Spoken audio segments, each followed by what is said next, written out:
It happened at a fuel stop on County Road 14, just south of the grain elevator, on a Wednesday afternoon in late June. Two trucks idling, two trailers empty, two farmers who'd known each other since grade school, standing under the same sun, waiting for the same diesel pump to finish. One of them said something he shouldn't have said, and the other one made a decision that would define the next 3 years of his life. The man who spoke first was named Terry Hoffman. He ran 1,800 acres of corn and soybeans in Jasper County, and every piece of equipment he owned was painted green. John Deere 8R, John Deere Planter, John Deere Combine, John Deere Grain Cart. He didn't just prefer the brand, he believed in it the way some men believe in a church. It wasn't loyalty, it was identity. The man who didn't speak was named Curtis Balfour. He ran 1,600 acres, same crops, same county, one section over, and he ran Massey Ferguson. Not all of it, not at first, but enough that people noticed. A 7700 series combine, an 8700 series tractor for heavy tillage, a couple of older models for hay. He didn't talk about it much. He just worked. They'd been neighbors for 30 years. They'd helped each other pull machinery out of mud. They'd shared parts during harvest when the dealer was closed. They'd stood in the same church basement during the same funerals. But that afternoon, something shifted. Terry finished fueling first. He climbed back into his truck, glanced over at Curtis, and said it loud enough that two other men at the station heard him clearly. That's why real farmers run Deere. He didn't smile when he said it. He didn't laugh. He just said it, pulled the door shut, and drove off. Curtis stood there with the nozzle still in his tank. He didn't react, didn't shout, didn't flip him off. He just stood there, staring at the tailgate of Terry's truck as it turned onto the blacktop and disappeared behind a row of cottonwoods. But something had already started moving inside him. Something quiet. Something dangerous. He finished fueling. He paid. He drove home. And that night, sitting at his kitchen table with a calculator and a loan statement and a cup of coffee that had gone cold 2 hours ago, he made the call. By Friday morning, his paid-off John Deere 8R was sitting on a dealer lot in Council Bluffs, and by Friday afternoon, he'd signed a 7-year note on a brand-new Massey Ferguson 8S.245. The payments were $4,100 a month. He didn't tell his wife until the paperwork was done. Let's be clear about what Curtis was trading away. The John Deere 8R wasn't a bad machine. It was a 2011 model with 4,200 hours on it, and it had been paid off for 3 years. It ran clean, the transmission was solid, the hydraulics responded. It wasn't the newest thing on the road, but it was reliable, and more importantly, it was free. No payment, no interest, no risk. He could have run that tractor for another 10 years without spending more than routine maintenance. Oil changes, filters, maybe a set of tires if he pushed it hard. That was it. He could have kept working, kept his head down, kept his costs low, and let the numbers take care of themselves. But that's not what he did. Instead, he walked into a Massey Ferguson dealership 30 miles west of his farm, pointed at the biggest tractor on the lot, and told the salesman he wanted it delivered by the weekend. The salesman asked if he wanted to test drive it first. Curtis said no. The salesman asked if he wanted to talk financing options. Curtis said he already knew the terms. The salesman asked if he was sure. Curtis didn't answer. He just signed. The Massey Ferguson 8S.245 was a 245 horsepower machine with a continuously variable transmission, full GPS integration, and enough pulling power to handle a 12-bottom plow in heavy clay without breaking stride. It was red, it was massive, and it was expensive. The dealership offered him $68,000 for the John Deere on trade. Curtis took it. The Massey Ferguson stickered at $310,000. With the trade, that left $242,000 to finance. At 5.2% interest over 7 years, the monthly payment came to $4,100. That was more than his mortgage. That was more than his fuel bill. That was more than anything else he paid for in a given month except land rent. And he signed it anyway. His wife asked him why. He told her he needed more horsepower. She asked him why he needed it right now. He told her the 8R was getting old. She reminded him it was paid off. He told her the Massey Ferguson would hold value better. She asked him if he was sure about that. He didn't answer.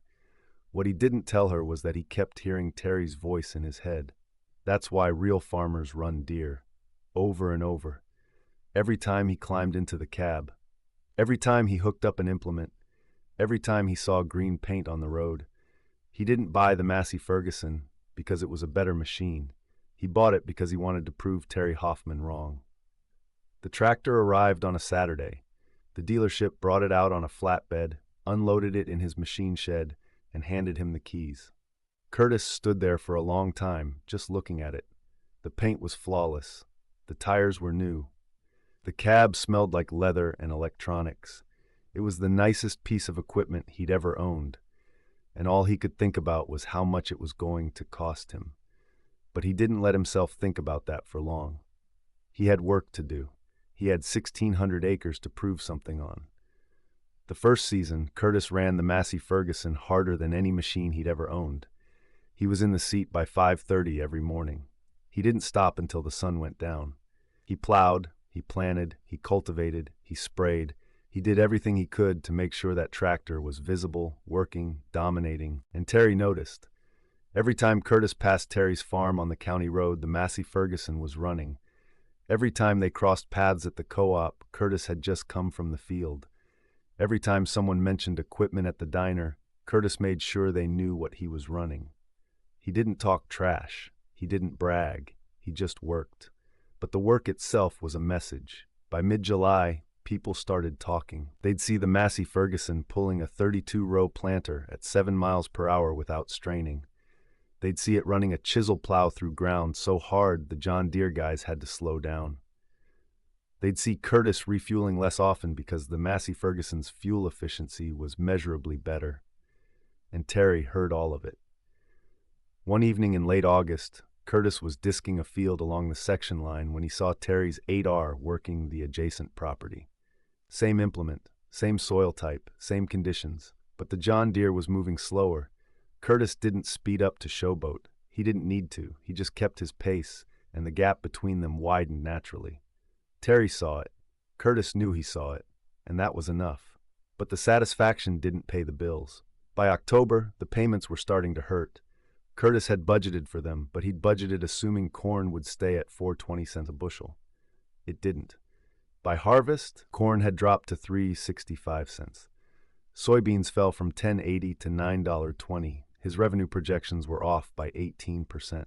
That meant the $4,100 payment that was supposed to be tight but manageable became brutal.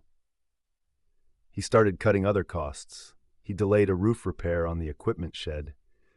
He stopped buying name-brand parts and switched to aftermarket. He canceled his Precision Ag subscription service and started doing his own soil sampling. He told his wife they weren't going out to eat anymore. She didn't argue. But even with the cuts, the math was hard. He was pulling $4,100 out of the operation every month to pay for a machine that wasn't generating $4,100 worth of additional value. It was better than the 8R. It was more efficient. It was more powerful. But it wasn't $4,100 a month better. And Curtis knew it. He just couldn't admit it. The second season was worse. Corn prices stayed low.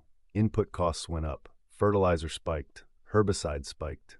Diesel spiked. And the payment stayed exactly the same. Curtis started working longer hours. He took on custom work, plowing for neighbors, planting for guys who were too old to do it themselves, running fence line repairs in the winter, anything that brought in cash. He didn't advertise. He just said yes to every call. His wife asked him if they were okay. He told her they were fine. She asked him if the Massey Ferguson was worth it. He told her it was the best machine he'd ever run. She asked him if that was the same thing. He didn't answer. By spring of the third year, Curtis was exhausted. He'd put 1,800 hours on the Massey Ferguson in 2 seasons. He was running it dawn to midnight, 7 days a week during planting and harvest. The machine itself never complained. The engine never faltered. The transmission never slipped. It was flawless. But Curtis wasn't. He'd lost weight. He wasn't sleeping well. He'd stopped going to church. He'd stopped talking to people unless it was directly related to work. His wife told him he looked 10 years older than he had when he bought the tractor. He told her he was just tired. But it wasn't just fatigue. It was the pressure of knowing that every month, no matter what happened, no matter how hard he worked, $4,100 was leaving his account. And if he missed one payment, the dealership could take the machine. And if they took the machine, he'd have nothing to show for 3 years of brutality except debt and exhaustion. And still, every time he saw Terry Hoffman, he felt a surge of satisfaction, because the Massey Ferguson never broke down. Terry's John Deere did. It happened twice. Once during planning, when a hydraulic line split and Terry lost half a day waiting for parts, and once during harvest, when the feeder house on his combine jammed and he had to pull the whole front end off to clear it. Both times, Curtis was in the field, running clean, no delays, no breakdowns, no excuses. Both times, people noticed. At the co-op, the old-timers started saying things like, "That Balfour boy runs his equipment hard, but it holds up." At the diner, guys would mention that Curtis hadn't been in the shop all season. At the parts counter, the manager joked that he didn't see Curtis as much as he used to. And every time someone said something like that, Curtis felt a little bit of vindication. But vindication doesn't pay off debt. By the end of the third season, Curtis had made 36 payments on the Massey Ferguson. That was $147,600. He still owed $126,000. He'd paid off less than half the loan, and most of what he'd paid had gone to interest. He sat down one night with his wife and showed her the numbers. She didn't say anything for a long time. Then she asked him a question he'd been avoiding for 3 years. Was it worth it? He didn't know how to answer that. The Massey Ferguson had outperformed the John Deere in every measurable way. It used less fuel, it had more power, it had better uptime, it had proven itself in front of the entire county. Curtis had worked harder than he'd ever worked in his life, and the machine had kept pace with him every single day. But he was also $126,000 in debt on a depreciating asset, and he had 4 more years of payments ahead of him. So was it worth it? He wanted to say yes. He wanted to tell her that pride mattered, that reputation mattered, that proving Terry Hoffman wrong mattered. But sitting there at the kitchen table, looking at the loan statement, he couldn't make himself say it, because the truth was uglier than that. The truth was that he'd made a financial decision based on ego. He'd traded a paid-off machine for a 7-year debt because someone had embarrassed him at a fuel stop. He'd spent 3 years working himself into the ground to justify a choice he made in anger. And now he was trapped. If he sold the Massey Ferguson, he'd take a loss. Used 8S tractors were selling for $190,000 to $210,000, depending on hours and condition. His had 1,800 hours, which was low, but it wasn't enough to push the value past what he owed. He'd have to write a check for the difference just to get out from under it. If he kept it, he'd be making payments until 2028. 4 more years, $50,000, and in 4 years, the tractor would be worth maybe $150,000 if he was lucky. Either way, he lost. But he couldn't bring himself to sell it, because if he sold it, Terry would know. The whole county would know. And everything he'd worked for, everything he'd sacrificed, would mean nothing. So he kept working. He took on more custom jobs. He started doing snow removal in the winter. He sold off a few pieces of older equipment he didn't need anymore. He renegotiated his seed contract. He switched to a cheaper phone plan. He stopped buying coffee at the gas station and started making it at home. Every dollar mattered now, and every month the payment came due. One afternoon in late fall, Curtis was unloading corn at the elevator when Terry pulled in behind him. They hadn't spoken directly in almost 3 years. They'd passed each other on the road. They'd been in the same room at the co-op a few times, but they hadn't had a conversation. Terry got out of his truck and walked over. Curtis stayed in his cab, watching him in the mirror. Terry stopped a few feet away and looked up at the Massey Ferguson. He didn't say anything for a while. Then he spoke. "That's a hell of a machine." Curtis didn't respond. Terry kept looking at it. "I heard you haven't had a single breakdown in 3 years." Curtis still didn't say anything. Terry nodded slowly, like he was thinking about something. Then he said, "I also heard you're working 7 days a week just to keep up with the payments." Curtis felt his jaw tighten. Terry looked up at him. "You prove your point yet?" Curtis wanted to say something. He wanted to tell Terry that the Massey Ferguson had outworked his John Deere every single season. He wanted to remind him about the breakdowns, the delays, the lost time. He wanted to throw the fuel efficiency numbers in his face. He wanted to win the argument they'd been having for 3 years without ever speaking. But he didn't say any of that, because Terry wasn't wrong. Curtis had proven his point. The Massey Ferguson was a better machine. Everyone in the county knew it. Terry knew it. Curtis had won the argument, but he'd lost something else in the process. He'd lost 3 years of peace. He'd lost financial security. He'd lost time with his wife. He'd lost sleep. He'd lost weight. He'd lost the ability to just farm without constantly trying to prove something to someone who didn't care as much as Curtis thought he did. Terry waited for an answer. When Curtis didn't give him one, he nodded again, slower this time, and walked back to his truck. Curtis sat there for a long time after Terry left. The elevator was still running. The grain was still flowing. The Massey Ferguson was still idling, flawless as ever. And Curtis realized something he should have understood 3 years ago. The machine wasn't the problem. The Massey Ferguson had done everything he'd asked it to do. It had worked. It had performed. It had proven itself. The problem was the reason he bought it. He didn't buy it because he needed it. He bought it because he was angry. And anger is a terrible foundation for a $310,000 decision. By the time Curtis got home that night, he'd made up his mind. He wasn't selling the Massey Ferguson. He couldn't afford to. But he also wasn't going to keep pretending it was anything other than what it was, a good machine purchased for a bad reason. He'd keep making the payments. He'd keep working. He'd finish the contract. And in 4 years, when the loan was paid off, he'd still have one of the best tractors in the county. But he'd also have spent 7 years of his life paying for a moment of pride at a fuel stop. And that was a price the Massey Ferguson couldn't calculate. The 4th year brought changes Curtis didn't expect. Not in the machine. The Massey Ferguson continued performing exactly as it always had. But the county itself started shifting in ways that made his decision feel even heavier. 2 neighbors went under that spring. One was a young guy who'd over-leveraged on land rental contracts when corn was still above $4. The other was a man in his 60s who'd been farming the same ground his father had worked. Both of them had equipment loans they couldn't service. Both of them had banks that stopped returning calls. And both of them ended up in liquidation auctions by June. Curtis went to one of those auctions. Not to buy, just to watch. He stood in the back of the crowd while the auctioneer worked through a John Deere 7R, a Case IH Magnum, and a Kubota hay baler that was almost new. The bids were brutal. The 7R went for $32,000 under book value. The Magnum didn't meet reserve and got passed. The Kubota sold to a dealer for half of what the farmer still owed on it. Curtis watched the man whose equipment it was.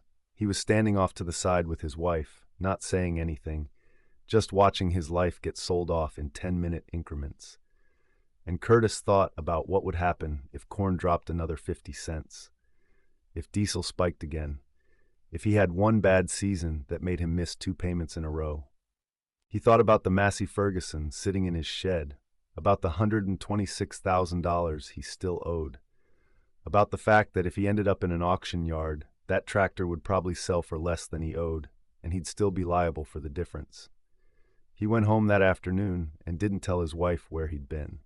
But that night, he recalculated everything. He ran the numbers, assuming corn stayed at $3.60. He ran them assuming it dropped to $3.20. He ran them assuming diesel went to $4.50 a gallon. He ran every scenario he could think of, trying to find one where the Massey Ferguson didn't feel like a noose.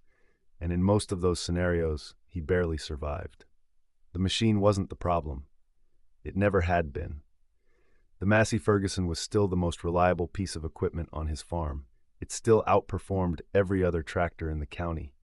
It still proved, every single day, that Curtis had been right about the machine itself. But being right about the machine didn't mean he'd been right about the purchase, because the purchase wasn't just about horsepower and fuel efficiency and uptime. It was about timing. It was about cash flow. It was about whether he could afford to be right. And the truth was, he probably couldn't, but he was too far in to stop now.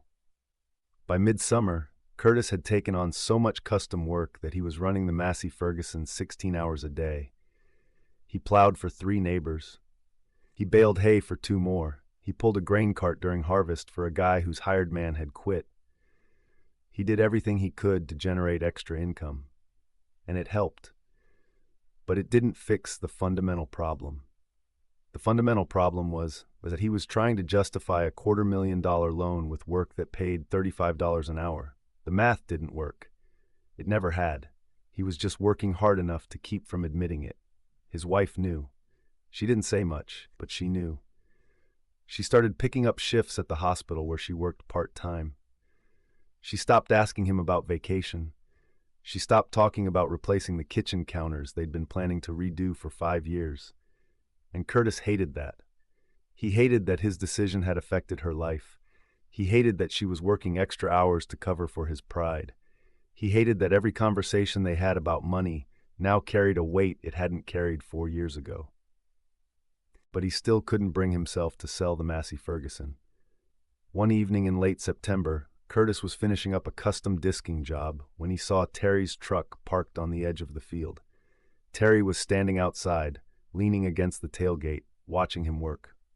Curtis finished the last pass, shut down the Massey Ferguson, and climbed out of the cab. He walked over to where Terry was standing. Neither of them said anything for a minute. Then Terry spoke. "I owe you an apology." Curtis didn't respond. Terry looked at the ground, then back at Curtis. "What I said at the fuel stop, that was out of line. I was having a bad day, and I took it out on you. It wasn't right." Curtis stood there, not sure what to say. Terry continued, "I've been watching you work the last few years. You've put more hours on that Massey Ferguson than most guys put on their equipment in 10 years. And it's held up. I'll give you that. It's a good machine." Curtis nodded slowly. Terry hesitated, then said, "But I also know what you're paying on it, and I know what corn's doing, and I know you're working yourself into the ground trying to make it work." Curtis felt his chest tighten. Terry looked him in the eye. "You don't owe me anything. You don't have to prove anything to me. You never did." Curtis wanted to argue. He wanted to tell Terry that it wasn't about him, that it was about the machine, about the work, about proving that Massey Ferguson could stand up to John Deere. But he couldn't say any of that, because it would have been a lie. It had always been about Terry, about that moment at the fuel stop, about the humiliation Curtis felt when Terry said what he said in front of other people, and realizing that, standing there in the September dust with the Massey Ferguson idling behind him, Curtis felt something break inside him. Not anger, not pride, just exhaustion. Terry waited a moment, then nodded and walked back to his truck. Curtis watched him drive away, then turned and looked at the Massey Ferguson. It was still running, still flawless, still everything he'd wanted it to be, but it was also still $126,000 in debt, and no amount of performance could change that. Curtis climbed back into the cab and finished the job. Then he drove home, parked the Massey Ferguson in the shed, and went inside. His wife was at the kitchen table, going over bills. He sat down across from her and told her everything. About the fuel stop, about the anger, about the decision he'd made in a moment of pride that had cost them 3 years of peace. She listened. She didn't interrupt. And when he finished, she reached across the table and put her hand on his. "So what are you going to do?" she asked. Curtis didn't have an answer, because there was no good answer. He couldn't sell the Massey Ferguson without taking a massive loss. He couldn't keep it without continuing to sacrifice everything else. And he couldn't go back and undo the decision. All he could do was keep working, and that's what he did. 3 years later, Curtis is still farming. The Massey Ferguson is still running. He's made 72 payments so far. He has 12 left. The machine has 3,400 hours on it now, and it still hasn't had a major breakdown. Terry Hoffman is still running John Deere. His 8R finally gave out last year, and he replaced it with a new 8RX. He financed it, just like Curtis financed the Massey Ferguson. They talk now, not often, but sometimes. They even helped each other out during last year's wet spring when half the county was behind on planting. Curtis doesn't regret buying the Massey Ferguson. It's the best piece of equipment he's ever owned. But he does regret the reason he bought it, because proving a point isn't the same thing as making a good decision. And sometimes the most expensive thing you can buy is the need to be right. The Massey Ferguson runs flawlessly. It always has. But every time Curtis climbs into the cab, he thinks about that Wednesday afternoon at the fuel stop, and he wonders what would have happened if he'd just let it go.